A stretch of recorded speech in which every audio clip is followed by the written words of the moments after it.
Makai Lemon, Jayden Maiava, and the USC Trojans square off with Dylan Raiola, Emmett Johnson, and the Nebraska Cornhuskers in a pivotal Week 10 college football Big Ten matchup. Both teams sit at a record that features 2 losses. USC 5-2, Nebraska at 6-2. You cannot have 3 losses and make the college football playoff in the Big Ten. It just cannot happen in 2025. So what does that mean? This is for all intents and purposes an elimination game. USC coming off of the bye, and before that, the loss to Notre Dame, a game in which the Fighting Irish ran for over 300 yards. They could not stop the run. Jeremiah Love gashed them for Nebraska. Well, they've got a running back by the name of Emmett Johnson that has been spectacular this season. After contact, he's been good. The contact balance, making people miss, hitting the hole.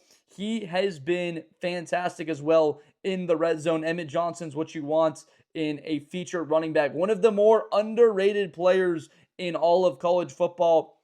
He gets into the box. He's got a nice percentage of yards per carry. Now, their quarterback, Dylan Raiola, his play has been good, right? He's the second-year starter. He's the true sophomore. Raiola is going to take time to still develop. But again, this guy has shown all the promise that you saw out of him being that 5-star player. He has that arm talent and that ability. I would have liked to see him be a little bit more decisive earlier in games. It feels like at times Nebraska doesn't quite turn it on till later on, but they've relied a lot on the run game.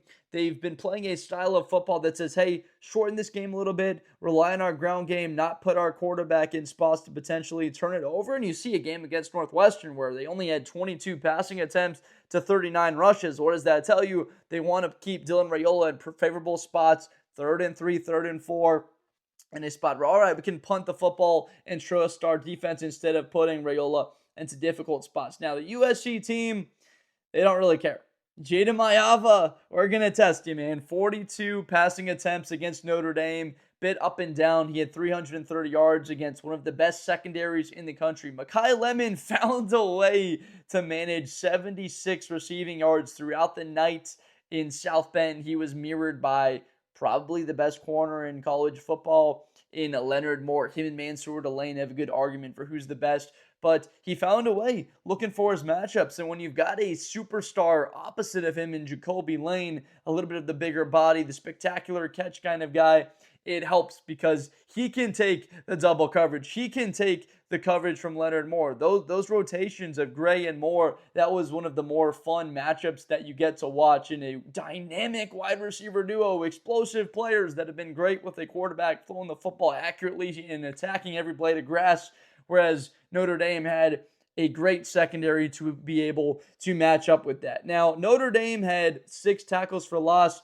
USC was looking to maintain the success on the ground they had the week prior against Michigan. Against Nebraska, they're going to have to run the football better than only 68 yards and 29 carries. This is a USC team that has prided themselves. Lincoln Riley has had an emphasis on running the football this season. His Oklahoma teams, when they were at their best, could run the ball. They had true balance. Why?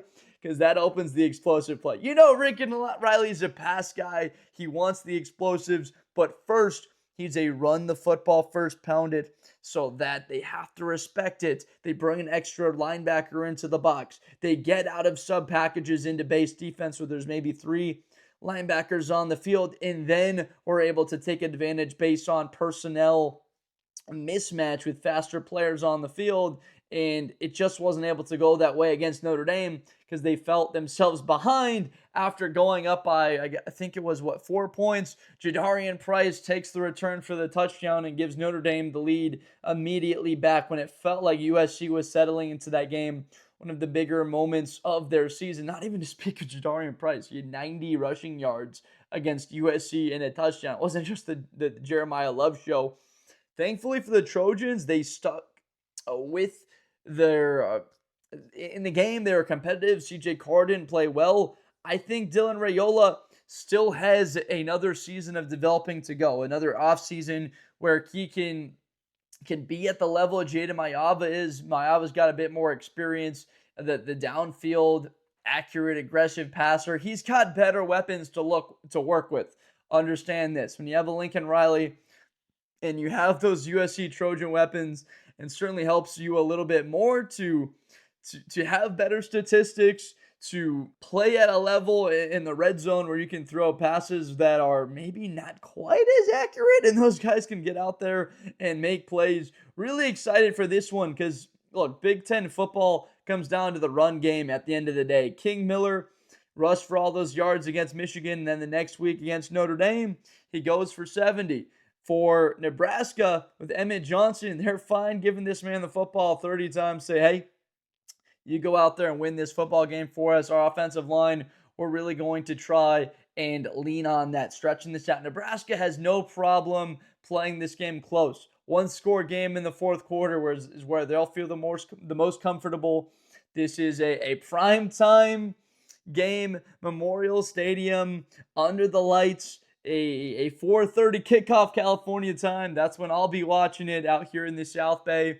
I'm a Los Angeles guy. Not to say that I'm rooting for one team or another in this game more so. Look, I wouldn't mind if USC won, but Nebraska, I've also got a lot of confidence that this is a team. I root for good football at the end of the day. With Blitz of Blunder, I really try to root for good football at the end of it. Yes, I might be leaning a little bit towards USC just because of the tie locally here, and the city's just a little bit more positive when the Trojans are doing well. The Dodgers are doing well enough. Nebraska, could they get the win at home and continue their search to try and get to 10-2 on the season and punch their ticket? Because you look at UCLA, Penn State, Iowa, it's possible that they could get to 10-2. Standing in their way is a USC Trojan team. And let's talk about that USC Trojan wide receiver core a little bit more, because Makai Lemon's a first rounder. It's that simple. He reminds everyone of somebody. He reminds me of Amon-Ra St. Brown in his makeup, right? Amon-Ra is not 6'3", or he's 5'10", 5'11". Makai Lemon's 5'11", 195. A SoCal kid. Amon-Ra went to Mater Dei. Makai Lemon, right? He does everything the right way. He blocks. He creates space for himself. He's an unselfish player in the sense that he runs the right route, the discipline, the little things he does correctly, and it's very important. Then you look at Jacoby Lane in his length and what that possesses as a threat to opposing defenses. When you have that vertical threat down the field, and then Lemon working out of the slot, and they get their one-on-ones, and they just don't lose those all that often. The amount of big catches Makai Lemon's had this season. Jacoby Lane has had a little bit of the injury struggles. I've got USC. I think they win this game, that they have a little bit too much on the outside. The balance in this one is fascinating to me. How willing is Lincoln Riley to play this game in a phone booth, taking punches to the face and delivering them right back, sticking with the run game in King Miller? That's what it may come down to. If USC is down by 3 points in the third quarter, is he going to abandon the run and try and just go right back to Lane and Makai Lemon and take those advantages, or does he try and stick with it? Or Nebraska, this team can't go down by 13, 14 points. They can't go down by 2 scores. Their style of play has to be within a score or within 10 points the entire day because of the style that they play. They're just not at all built to be playing from behind and having to play catch up and complete a whole bunch of passes. They play in rhythm, on schedule, 2nd and 4, 3rd and 2, Dylan Raiola with time to throw and having the right read, and they're on schedule. This is a team that has to more than others, and I think they can against USC. There are yards to be had. I've got USC winning this game 37-24. I believe they pull it out on the road, that they have the weapons as an offense to be able to lean on Nebraska. I would love a tighter game than this, for it to be closer than that. But sometimes when you see an advantage like this one, especially on the outside, it makes you just come out with the straight answer in the opinion that it will not be that close of a game. Let me know down below in the comments what you think. Am I being a little bit too fortuitous with the USC Trojans having that much success off the bye week in Nebraska. Do you think they come out with the win? Look, the 28-21 performance, a win's a win. It was a little bit uglier. I just thought they should have taken advantage a little bit more and pulled away in that game. It's 7-6 and it's 21 to 13 going into the fourth quarter. This Northwestern team's been fine. They've been good running the football. They're fine shortening the game. With a quarterback that was 50% completion, threw 2 interceptions on the day, and Preston Stone. Just thought that Nebraska had it a bit more in them to win that game by a wider margin. So here we go.